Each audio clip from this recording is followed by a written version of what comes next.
Halo semuanya, gue Ray. Hari ini gue akan mereview dua produk dari Moondrop. Ini adalah Moondrop Space Travel TWS dan yang satunya IM dari Moondrop juga, yaitu tipenya Chu 2. Untuk kedua produk ini sudah resmi di Indonesia dan pastinya di cover garansi resmi oleh PT Intium Indonesia selama 1 tahun. Kalau kalian berminat mengenai kedua produk ini, linknya udah gue taruh ya di deskripsi di bawah. Jadi untuk yang pertama gue pengen bahas dari TWS-nya dulu. Ini adalah Moondrop Space Travel. Harga TWS ini 390 ribuan. Dan menurut gue sih untuk harga segitu, terutama kalau kalian pecinta sound quality, TWS ini bisa banget kalian pertimbangkan. Selebihnya sih banyak hal yang menarik juga yang ditawarkan sama TWS ini ya. Jadi di sini gue akan bahas apa sih kelebihan dan kekurangan dari Space Travel ini. Seperti biasa ya, gue akan mulai dari desain dan build quality-nya. Jadi kalau dari sisi desain, ketika gue melihat Space Travel ini, sejujurnya gue suka sih dengan desain yang ditawarkan dari Space Travel ini. Bukan Moondrop pastinya kalau nggak mengacu dengan karakter anime ya. Jadi memang Space Travel ini masih kuat banget nuansa animenya. Dan seperti yang kalian lihat sih, dia mempunyai warna white gini, tapi untuk putihnya di sini pemilihannya lebih ke broken white dan gue suka dengan warna broken white tersebut. Kemudian ada tulisan Moondrop dan Space Travel di bagian bawah case-nya ini. Untuk material case-nya dia berbahan plastik ya. Mungkin kekurangannya di sini untuk bahan mekanya ini akan gampang baret ya, terutama kalau kalian yang memang suka bawa TWS ini keluar. Kemudian untuk earbudnya sendiri kalian bisa langsung mengambil earbudnya ya. Jadi di sini tuh bukan tipe yang ada penutupnya gitu. Mungkin enaknya dia simpel banget, tinggal kalian cabut dan kalian taruh. Kekurangannya lagi-lagi memang untuk mengambil earbudnya ini akan sedikit sulit ya, karena kalian harus mengangkat dari bagian kiri atau kanannya. Kemudian tinggal kalian slide ke atas. Begitupun untuk kalau kalian naruh balik, tinggal kalian taruh seperti ini dan kalian harus pas ya menempatkan batangnya ini ke dalam supaya klep sama case-nya ini. Di bagian depan sini ada LED. LED-nya ini menandakan kalau status earbud-nya lagi nge-charge, dan kalau misalkan lowbat juga dia akan berubah warna, atau kalau kalian nge-charge di bagian case ini juga dia akan menandakan warna ya. Jadi kalau warna orange itu statusnya lagi nge-charge dan lain sebagainya. Untuk charging portnya ada di bagian bawah dan pastinya udah menggunakan USB Type-C. Untuk fittingnya, earbudnya ini menurut gue nyaman sih, tapi memang dia bukanlah yang ternyaman ya. Jadi dalam artian di sini gue masih merasakan oke-oke aja untuk pemakaian sekitar 2 jam. Tapi mungkin untuk di bagian batangnya ini karena dia mempunyai desain agak mengotak, jadi agak sedikit kurang nyaman aja kalau kalian misalkan pakai helm atau misalkan kalian pakai sambil tiduran, jadi agak sedikit tajam. Tapi selebihnya gue nggak ada masalah sama sekali sama fittingnya. Untuk size-nya menurut gue ini masuk ke kategori medium ya, jadi lebih universal untuk berbagai ukuran telinga. Kemudian di earbudnya ini juga udah menggunakan touch sensor, dan touch sensornya ini cukup lengkap, terkecuali sayangnya dia masih belum ada volume controlnya. Jadi kalau kalian mau mengatur atau mengcustom touch sensornya ini, kalian tetap bisa menggunakan aplikasi dari Moondrop Link. Jadi sebenarnya ngomong-ngomong soal aplikasi, di awal gue agak sedikit bingung mengenai Moondrop Link ya, karena ketika gue cari di Google Play Store, aplikasi tersebut tuh nggak keluar. Jadi terpaksa gue harus mendownload APK-nya dari website yang ada di Moondrop-nya tersebut. Jadi memang gue nggak tahu kenapa, mungkin karena ada sedikit masalah sehingga Moondrop Link itu nggak keluar. Tapi ketika gue coba untuk aplikasinya itu sangat simple ya. Jadi gua rasa aplikasi dari Moondrop ini belum matang-matang banget, atau at least belum sebaik brand TWS besar di luar sana seperti Anker, JBL, dan lain sebagainya. Jadi memang aplikasinya masih terbatas. Di dalam aplikasi tersebut kalian bisa mengcustom untuk tombol-tombolnya, tapi sekali lagi event customize tersebut nggak bisa merubah suara dari volume control yang ada di touch control ini. Jadi biar gimana pun dia nggak bisa untuk volume kontrolnya, dan itu sangat disayangkan aja ya, karena menurut gue volume control itu salah satu hal yang paling sering gue gunakan untuk touch controlnya. Kemudian di dalam aplikasi tersebut juga kalian bisa memilih untuk 3 preset equalizer yang disediakan sama Moondropnya sendiri, mulai dari signature, terus dari bass, sama yang satunya monitor series. Untuk ketiga perbedaannya nanti akan gue terangkan di bagian sound quality. Kemudian untuk spesifikasinya kalian bisa langsung baca aja ya di websitenya. Yang sedikit pengen gue bahas di sini mungkin dari kelebihan yang utama yang ditawarkan yaitu fitur ANC dan ambient mode-nya, yang dimana untuk harganya agak belum banyak ya untuk TWS yang menawarkan fitur-fitur tersebut.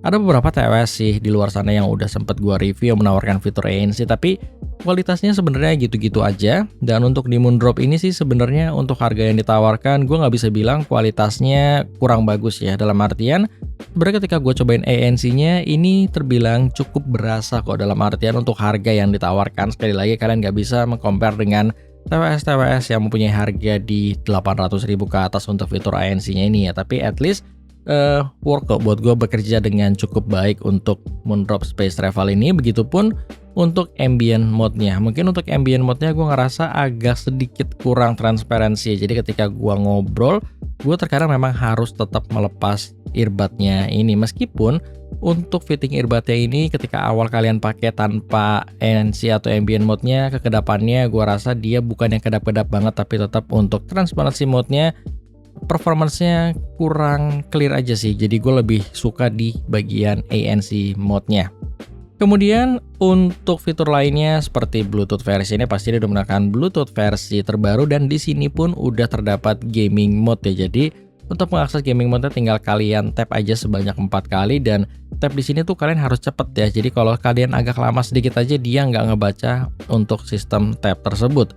Untuk latensinya sih gue sendiri nggak ada masalah ya, even tanpa gaming mode pun ketika kalian pakai untuk sekedar nonton YouTube atau berbagai multimedia, game-game casual seperti Mobile Legends, gue nggak perlu sih mengakses untuk gaming mode-nya. Dan kalau kalian memang orang yang suka dengan gaming kompetitif seperti COD Mobile, mungkin gaming mode akan sedikit diperlukan.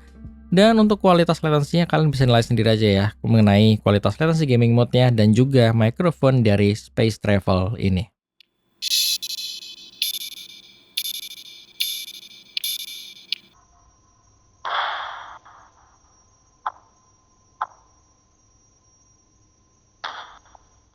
Oke, sekarang aku lagi tes ya mengenai kualitas built-in microphone, Moondrop Space Travel. Jadi kalian bisa langsung menilai mengenai kualitas dari built-in microphone-nya.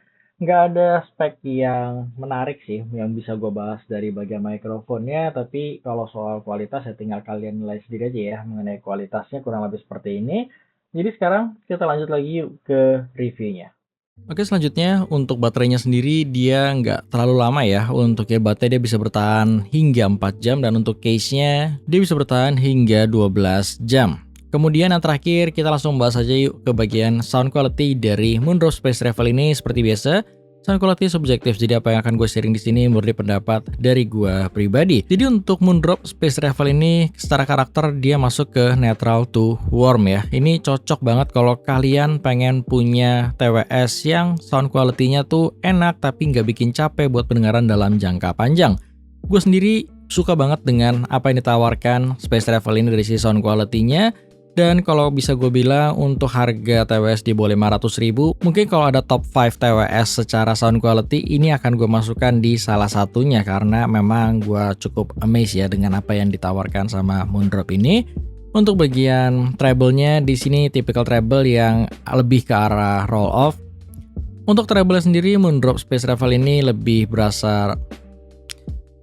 Untuk treble sendiri, Moondrop Space Travel ini memang agak roll off ya. Jadi dia bukan tipikal treble yang extend, tapi di sini yang gue suka dia nggak berasa tajam, tapi di sisi lain juga nggak meninggalkan kesan untuk dark atau butek gitu. Jadi untuk shadingan treble-nya di sini masih berasa natural. Kalau kalian coba dengerin petikan gitar, string gitu, dia masih enak suaranya, masih ting gitu. Dan juga untuk suara seperti crash atau cymbal gitu, dia masih enak ya, nggak berasa butek atau mendem gitu.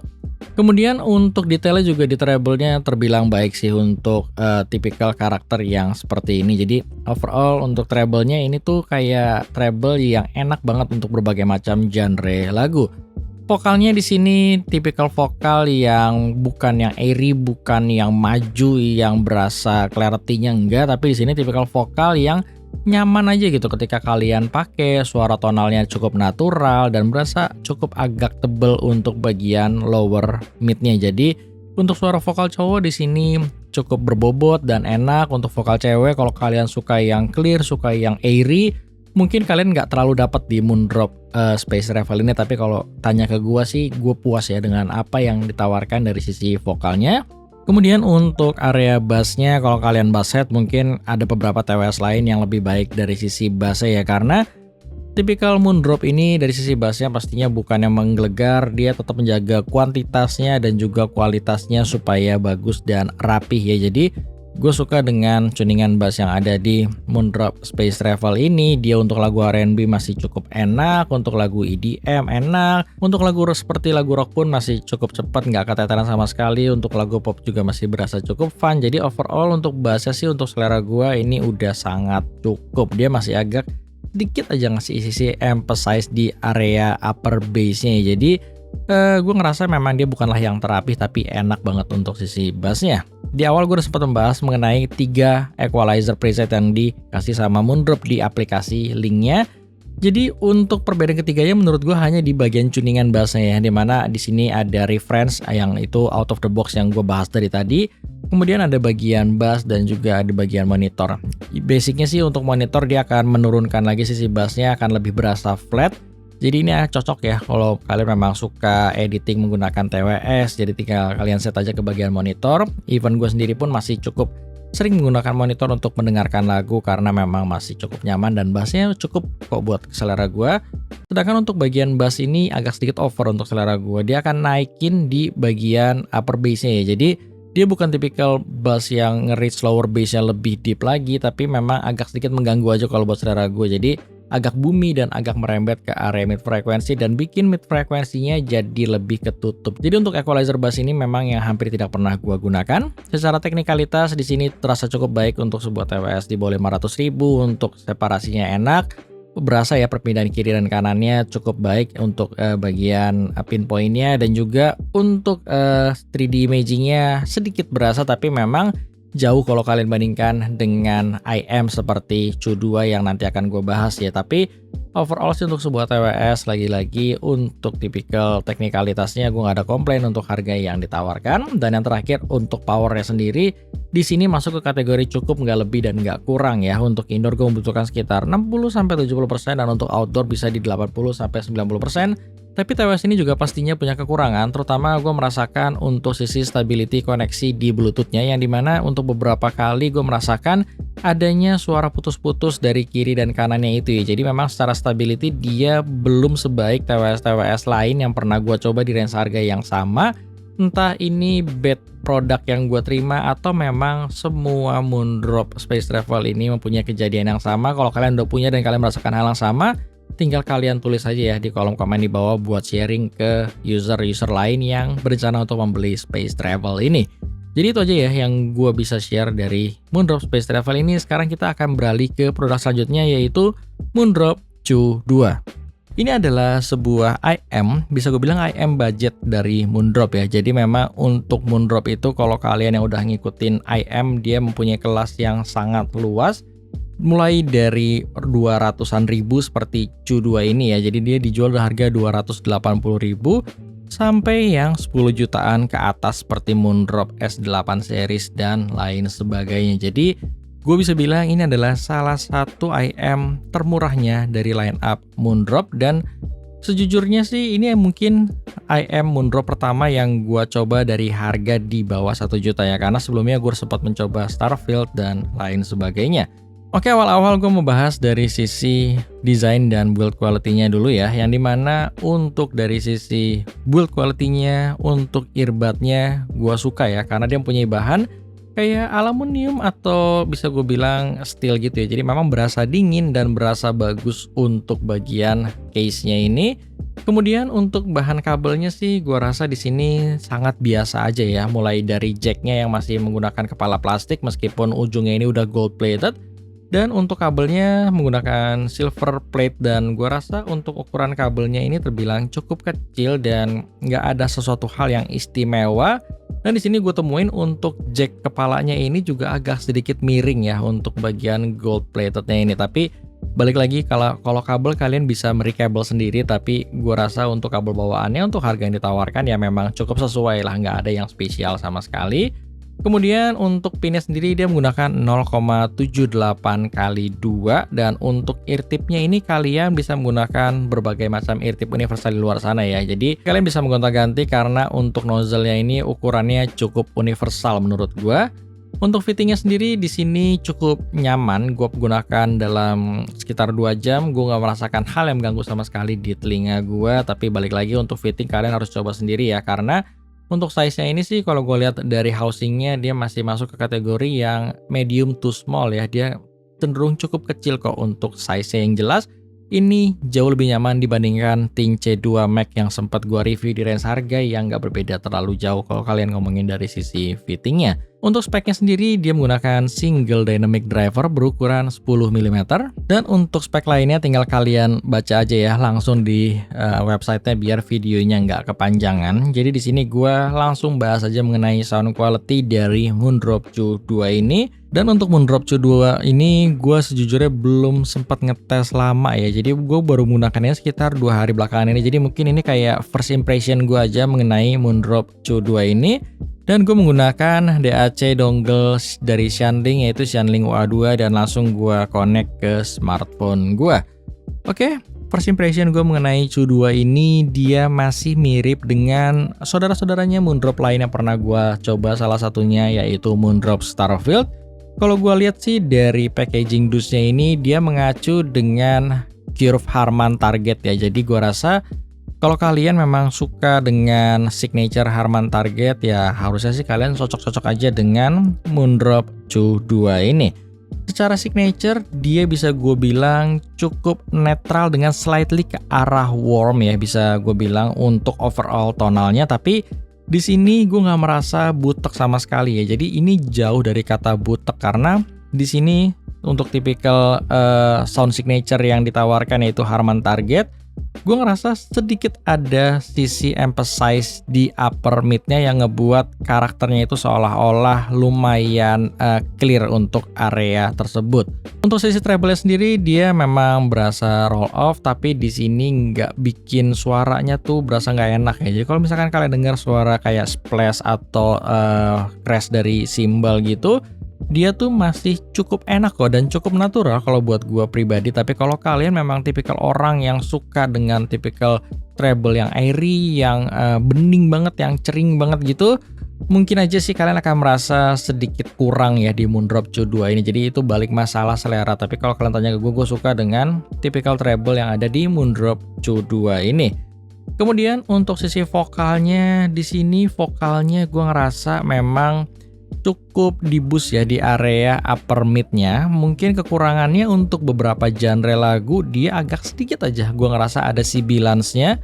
Tapi gue sendiri sih merasa ini tuh masih cukup nyaman dan aman banget ya. Kalau kalian treble sensitif pun gue rasa di sini masih cukup aman. Jadi untuk pengetesan gue tetap menggunakan lagu-lagu pop atau lagu-lagu yang memang gue ngerasa rekamannya cukup tajam seperti K-pop gitu. Dan di sini gue masih bisa mendengarkan dengan nggak masalah sama sekali. Biasanya untuk beberapa IM seperti KZ gitu gue udah nggak betah tuh menggunakan lagu-lagu K-pop gitu di IM yang KZ keluarkan ya di range harga yang mirip-mirip. Tapi di sini signature-nya menurut gue jauh lebih bener, dalam artian lebih cocok buat selera gue, terutama untuk area vokalnya yang lebih less sibilance pastinya dibandingkan KZ. Jadi lebih nyaman jauh lah kalau kalian menggunakan Moondrop Q2 ini dalam penggunaan jangka panjang. Tapi kalau kalian udah cocok banget dengan signature KZ, mungkin ke Q2 ini kalian akan merasakan di sini agak sedikit terlalu warm ya untuk selera kalian. Untuk tonal vokalnya di sini yang gue suka dia natural. Jadi gue sempat membandingkan dengan beberapa IM favorit gue di range harga mirip seperti Bloon BL03. Di sini gue rasa vokalnya masih terdengar sedikit lebih natural meskipun Bloon bisa ngasih vokal yang lebih cocok buat selera gue. Jadi dia lebih ngasih suara tebel, suara bold di area vokalnya di Bloon BL03. Jadi kalian ngomong secara natural, tonalnya di Moondrop Q2 ini lebih berasa natural. Kemudian untuk sisi bassnya, di sini tipikal bass yang cukup. Mungkin bagi beberapa orang yang suka banget dengan tipikal bass yang rapih, yang flat, kalian akan merasakan sedikit emphasize di area bassnya. Tapi kalau buat gua di sini bassnya masih terbilang sangat rapih dan cukup aja untuk kuantitasnya. Jadi kalau kalian bass head, pastinya di sini jauh lah dari kategori bass head ya. Untuk lagu-lagu cepat seperti lagu rock, gua ngerasa bass di sini bukan yang tercepat tapi masih enak kok untuk lagu-lagu rock. Kemudian untuk lagu-lagu R&B sih gue ngerasa buat selera gue cukup, tapi ya banyaklah beberapa IM di luar sana yang menawarkan bass yang lebih boomy, yang lebih bold, yang lebih cocok bisa gue bilang untuk lagu-lagu R&B. Tapi bass di sini tipikal all around yang masih ngasih sedikit efek fun ke kalian. Terus kalau ngomongin teknikalitas, Cu2 ini kalau buat selera gue ya, teknikalitas di sini tuh terbilang bagus sih untuk harga yang ditawarkan. Dia bisa ngasih staging yang cukup luas, separasi yang berasa banget perpindahan dari kiri ke kanannya, untuk layering dan 3D imagingnya pun terbilang bagus untuk harga yang ditawarkan. Jadi gue suka sih dengan teknikalitas yang ada di Moondrop Cu2 ini. Kemudian kekurangannya dari Moondrop Cu2 sejujurnya sih ini balik ke masalah selera aja sih. Jadi kalau gue rasa untuk harga yang ditawarkan gue nggak ada komplain untuk Moondrop Cu2 ini. Ini udah di atas ekspektasi gue mengenai sebuah IM ya. Jadi ketika gue cobain Moondrop Cu2, terus gue cobain kakaknya Moondrop Starfield yang secara harga sebenarnya gapnya cukup jauh, tapi sama-sama mengacu dengan Harman Target.